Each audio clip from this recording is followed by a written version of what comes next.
नमस्कार दोस्तों, हमारे एजुकेशन चैनल पर आपका स्वागत है। दोस्तों, इतने दिन जो हम क्लासें पढ़ रहे थे वो थी राजस्थान की राज व्यवस्था से संबंधित। बट आज हम एक अलग अध्याय राजस्थान के इतिहास की शुरुआत करेंगे। तो आज राजस्थान के इतिहास के अंतर्गत आज हम राजस्थान का एकीकरण पढ़ने वाले हैं। इसके बाद में राजस्थान का प्रजामंडल 1857 की क्रांति, प्रमुख राजवंश, उनका सीक्वेंस के रूप में अध्ययन करने वाले हैं। तो सबसे पहले हमने आज राजस्थान का एकीकरण शुरुआत किया है। तो दोस्तों, आज हम मोस्ट रिपीटेड टॉप 25 क्वेश्चन पढ़ेंगे। ये वो क्वेश्चन है जो कि बार बार एग्जामों में पूछे गए हैं और आगे भी ऐसे क्वेश्चन पूछे जाते हैं। तो दोस्तों, आप हमारे चैनल पर नए हो तो प्लीज़ एक बार चैनल को सब्सक्राइब जरूर कर देना और बने रहना वीडियो के साथ में शुरू से लास्ट तक। और हाँ दोस्तों, ये जो इतिहास की जो क्लासें वो आज से हमारी कंटिन्यू शुरू होगी और पूरे इतिहास के साथ में ये क्लासें खत्म होने वाली है। अब दोस्तों चलिए हम अपना क्वेश्चन देखते हैं। आज का अपना प्रथम क्वेश्चन है कि राजस्थान के एकीकरण का प्रथम चरण कब से प्रारंभ हुआ था। एकीकरण का जो प्रथम चरण हुआ था वो कब से प्रारंभ हुआ था। ऑप्शन है 10 मार्च 1948, 18 मार्च 1948, 30 मार्च 1948 या 18 अप्रैल 1948। तो हमारा जो राइट आंसर है वो है 18 मार्च 1948। क्या है? 18 मार्च 1948। राजस्थान का एकीकरण कब से प्रारंभ हुआ था? तो ये 18 मार्च 1948 से हुआ था। ये डेट आपको ध्यान में रखनी है। नेक्स्ट है, मत्स्य संघ की राजधानी कहाँ थी। देखो दोस्तों, जब राजस्थान का एकीकरण हुआ था उसमें प्रथम चरण का नाम रखा गया था मत्स्य संघ। क्या रखा गया था?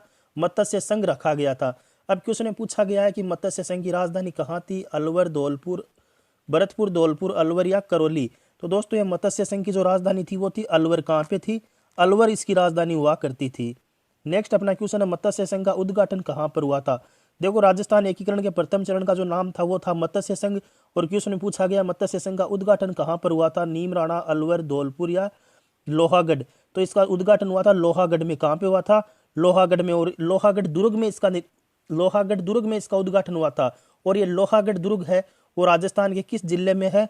तो ये राजस्थान के भरतपुर जिले में है। ये भी आपको ध्यान में रखना है, ये स्थान आपको ध्यान में रखना है। लोहागढ़ के दुर्ग में मत्स्य संघ का उद्घाटन हुआ था और ये लोहागढ़ दुर्ग राजस्थान के भरतपुर जिले में है। ये भी आपको ध्यान में रखना है। नेक्स्ट अपना क्वेश्चन है, मत्स्य संघ के प्रधानमंत्री कौन थे। मत्स्य संघ के प्रधानमंत्री कौन थे? मोहनलाल सुखाड़िया थे, शोभाराम कुमावत थे, उदयभान सिंह थे या गोकुल लाल थे। तो दोस्तों, मत्स्य संघ के प्रधानमंत्री थे शोभाराम कुमावत। कौन थे? शोभाराम कुमावत। बी ऑप्शन हमारा यहाँ पे सही जवाब हो जाएगा। नेक्स्ट है, राजस्थान के एकीकरण का दूसरा चरण कब हुआ था। राजस्थान एकीकरण का दूसरा चरण कब हुआ था। अब दोस्तों, ये जो डेट है वो आपको ध्यान में रखनी है कि 25 मार्च 1948, 18 मार्च 1948, 20 मार्च 1948 या 10 मार्च 1948। तो आपको 25 मार्च 1948 जो ए ऑप्शन में डेट दी गई है ये आपको ध्यान में रखनी है। 25 मार्च 1948 को राजस्थान के एकीकरण का दूसरा चरण हुआ था। नेक्स्ट है, राजस्थान के एकीकरण के प्रथम चरण का नाम मत्स्य संघ किस समिति की सिफारिश पर रखा गया था। दोस्तों, काफी इंपॉर्टेंट टाइप का क्वेश्चन है और कई बार एग्जामों में ये क्वेश्चन रिपीट हुआ है कि जो राजस्थान के एकीकरण के प्रथम चरण का क्या नाम रखा गया था। मत्स्य संघ रखा गया था। और ये किस समिति की सिफारिश के ऊपर रखा गया था। डॉक्टर शंकर देवरा समिति, पी सत्यनारायण राव समिति, के एम मुंशी समिति या राज्य पुनर्गठन आयोग की सिफारिश पे रखा गया था। तो दोस्तों, राइट आंसर होगा के एम मुंशी समिति की सिफारिश पे। किस समिति की सिफारिश पे रखा गया था? तो यह नाम के एम मुंशी सिफारिश की समिति के नाम पे रखा गया था। नेक्स्ट है, राजस्थान एकीकरण के दूसरे चरण के समय प्रधानमंत्री कौन थे। एकीकरण हुआ था उसमें दूसरे चरण में इसके प्रधानमंत्री कौन बने थे। शोभाराम कुमावत, हीरालाल शास्त्री, एनवी गाडगिल या गोकुलाल असावा। तो राइट आंसर होगा गोकुलाल असावा। दूसरे चरण में प्रधानमंत्री कौन थे? गोकुलाल असावा थे। प्रथम चरण में कौन थे? तो शोभाराम कुमावत थे। ये भी आपको ध्यान में रखना है। नेक्स्ट है, राजस्थान के एकीकरण का तीसरा चरण कब संपन्न हुआ था। दोस्तों, ये एकीकरण से संबंधित जो डेट आ रही है वो आपको अलग से आपको नोटबुक में नोट करके रखनी है और ध्यान में रखना है कि राजस्थान के एकीकरण का तीसरा चरण कब संपन्न हुआ था। 10 अप्रैल 1948, 25 मार्च 1948, 18 मार्च 1948 या 18 अप्रैल 1948। तो यह हुआ था 18 अप्रैल 1948 को। तीसरा चरण कब संपन्न हुआ था? 18 अप्रैल 1948 को संपन्न हुआ था। नेक्स्ट है, संयुक्त राजस्थान की राजधानी कहाँ स्थित थी। संयुक्त राजस्थान की राजधानी है वो कहाँ स्थित थी? जयपुर, उदयपुर, कोटा या अलवर। तो ये राजधानी थी उदयपुर में। कहाँ पे थी? उदयपुर थी इसकी राजधानी। नेक्स्ट है, एकीकरण के तीसरे चरण का उद्घाटन किसके द्वारा किया गया था। एकीकरण का जो तीसरा चरण हुआ था, देखो दोस्तों, एकीकरण के प्रथम और द्वितीय जो चरण थे उनका उद्घाटन श्रीमान एनवी गाडगिल के द्वारा किया गया था। किसके द्वारा किया गया था? एनवी गाडगिल के द्वारा किया था। तीसरे चरण का उद्घाटन था वो पंडित जवाहरलाल नेहरू के द्वारा किया गया था। किसके द्वारा किया गया था? पंडित जवाहरलाल नेहरू के द्वारा किया गया था। और जो चतुर्थ चरण था उसका उद्घाटन है वो सरदार पटेल के द्वारा किया गया था। बट अपना यहाँ पे क्वेश्चन है, तीसरे चरण का उद्घाटन किसके द्वारा किया गया था। तो ये तीसरे चरण का उद्घाटन किया गया था पंडित जवाहरलाल नेहरू के द्वारा। किसके द्वारा किया गया था? पंडित जवाहरलाल नेहरू के द्वारा किया गया था। सी ऑप्शन का जवाब, सी ऑप्शन है वो इस क्वेश्चन का सही जवाब आपको ध्यान में रखना है। अभी एक डेट से संबंधित क्वेश्चन है, राजस्थान एकीकरण का चौथा चरण कब संपन्न हुआ था? देखो इसमें फिर क्वेश्चन पूछा गया कि चौथा चरण कब हुआ था? 30 मार्च 1950, 30 मार्च 1949, 30 मार्च 1948 या 30 मार्च 1947। तो दोस्तों इस क्वेश्चन का राइट आंसर होगा 30 मार्च 1949। चौथा चरण कब हुआ था? तो ये 30 मार्च 1949 को हुआ था। नेक्स्ट है, राजस्थान एकीकरण के चौथे चरण में इसकी राजधानी कहाँ रखी गई थी? देखो दोस्तों इसमें प्रथम, द्वितीय, तृतीय चरण में इनकी राजधानियां परिवर्तित होती रही थी, लेकिन चौथे चरण के बाद में इसकी राजधानी जयपुर की गई थी। कहाँ पे की गई थी? जयपुर की गई थी, जो सातवें और अंतिम चरण तक बाद में यही राजस्थान की राजधानी रखी गई थी। तो हमारा राइट आंसर क्या होगा? जयपुर इस क्वेश्चन का सही जवाब होगा। नेक्स्ट है, एकीकरण के चौथे चरण का उद्घाटन किसके द्वारा किया गया? तो दोस्तों इस क्वेश्चन की जब हमने पहले बात की थी कि राजस्थान के प्रथम और द्वितीय चरण का उद्घाटन श्रीमान एन.वी. गाडगिल के द्वारा किया गया, तृतीय चरण का उद्घाटन पंडित जवाहरलाल नेहरू के द्वारा किया गया, और चौथे चरण का जो उद्घाटन है वो सरदार पटेल के द्वारा किया गया था। किसके द्वारा किया गया था? सरदार पटेल के द्वारा किया गया था। सी ऑप्शन अपना यहाँ पे सही जवाब हो जाएगा। नेक्स्ट है, राजस्थान के एकमात्र महाराज प्रमुख कौन रहे थे? देखो दोस्तों क्वेश्चन पूछा गया है कि राजस्थान के एकमात्र महाराज प्रमुख कौन रहे थे? स्वाभिमान सिंह द्वितीय, भोपाल सिंह, उदयबान सिंह या भीम सिंह? तो राइट आंसर होगा भोपाल सिंह। राजस्थान के एकमात्र महाराज प्रमुख कौन रहे थे? तो ये भोपाल सिंह रहे थे। नेक्स्ट क्वेश्चन है, राजस्थान के एकीकरण का पांचवा चरण कब संपन्न हुआ था? दोस्तों ये डेट भी इंपॉर्टेंट है, ये आपको ध्यान में रखनी है कि एकीकरण का पांचवा चरण कब संपन्न हुआ था। ऑप्शन है 15 मई 1949, 15 मई 1950, 15 मई 1952 या 15 मई 1947। तो अपना राइट जो आंसर होगा वो होगा 15 मई 1949। राजस्थान एकीकरण का पांचवा चरण कब संपन्न हुआ था? 15 मई 1949 को हुआ था। ये डेट भी आपको ध्यान में रखनी है। नेक्स्ट क्वेश्चन है, राजस्थान एकीकरण का छठा चरण कब संपन्न हुआ था? दोस्तों डेट से संबंधित एकीकरण के जो क्वेश्चन है वो आपको ध्यान में रखने हैं, ऐसे क्वेश्चन ज्यादा रिपीट होते हैं कि राजस्थान एकीकरण का छठा चरण कब संपन्न हुआ था? तो दोस्तों ये चरण हुआ था 26 जनवरी 1950 को। ये डेट आपको ध्यान में रखनी है, 26 जनवरी 1950 इस दिन छठा चरण संपन्न हुआ था। नेक्स्ट है, राजस्थान के एकीकरण का सातवां चरण कब संपन्न हुआ था? जब सातवां और इसका अंतिम चरण हुआ था उस समय इसकी डेट क्या थी?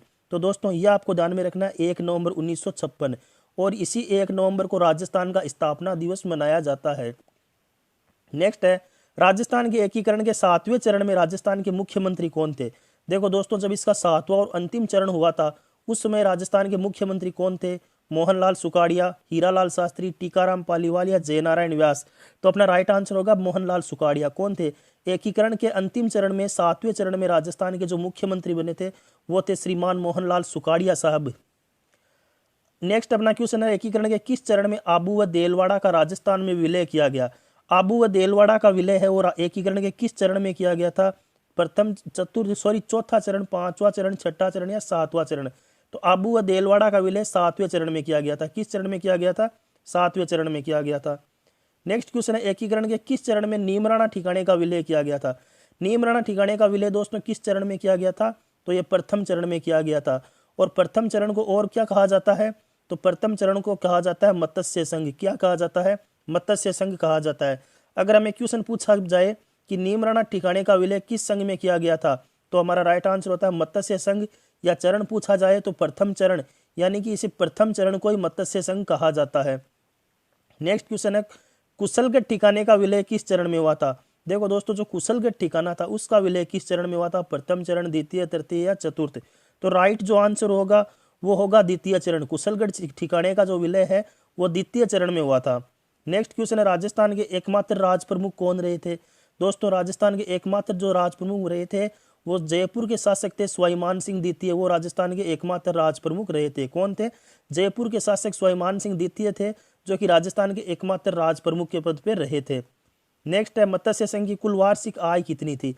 देखो दोस्तों आय से संबंधित क्वेश्चन पूछे जाते हैं और जो इंपॉर्टेंट चरण है वो मत्स्य संघ ही है कि मत्स्य संघ की कुल वार्षिक आय कितनी थी? 150 लाख, 180 लाख, 184 लाख या 195 लाख? तो राइट आंसर होगा 184 लाख। कितनी थी? 184 लाख रुपए मत्स्य संघ की कुल वार्षिक आय हुआ करती थी। नेक्स्ट है, राजस्थान एकीकरण पर सर्वप्रथम हस्ताक्षर किस शासक ने किए थे? देखो दोस्तों एकीकरण के लिए जो अभियान चला था उस पर सर्वप्रथम हस्ताक्षर किस शासक ने किए थे? हनुमंत सिंह ने किए थे, सरदार सिंह ने किए थे, तेज सिंह ने किए थे या स्वाई मान सिंह ने किए थे। तो दोस्तों हमें एक क्वेश्चन का जवाब ध्यान में रखना है कि एकीकरण पर सर्वप्रथम हस्ताक्षर थे वो तेज सिंह ने किए थे। किसने किए थे? तेज सिंह ने किए थे। और तेज सिंह कहाँ के शासक थे? तो ये तेज सिंह अलवर के शासक थे। कहाँ के शासक थे? अलवर के ये शासक हुआ करते थे। नेक्स्ट अपना क्वेश्चन है, राजस्थान दिवस कब मनाया जाता है? तो दोस्तों अगर हम बात करें राजस्थान दिवस की तो ये मनाया जाता है 30 मार्च को। कब मनाया जाता है?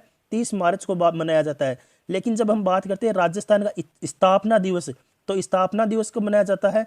तो ये राजस्थान का जो स्थापना दिवस है वो मनाया जाता है 1 मार्च को। कब मनाया जाता है? एकीकरण का जो अंतिम चरण था वो 1 नवंबर को। कब मनाया जाता है? 1 नवंबर को। एकीकरण का जो अंतिम चरण था 1 नवंबर वर्ष 1956। इस दिन एकीकरण का 7वां चरण कंप्लीट हुआ था और राजस्थान की स्थापना हो गई थी कंप्लीट रूप से।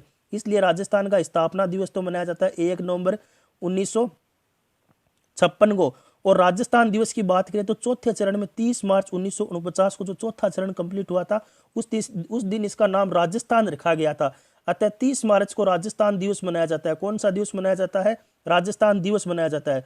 और राजस्थान स्थापना दिवस है वो 1 नवंबर को मनाया जाता है। तो दोस्तों राजस्थान के एकीकरण से संबंधित टॉप 25 क्वेश्चन हमने यहाँ पे पढ़े। आपको कैसे लगे कमेंट करके जरूर बताना। पसंद आए तो लाइक करना, कमेंट करना और चैनल को सब्सक्राइब जरूर करना। थैंक यू दोस्तों, जय हिंद।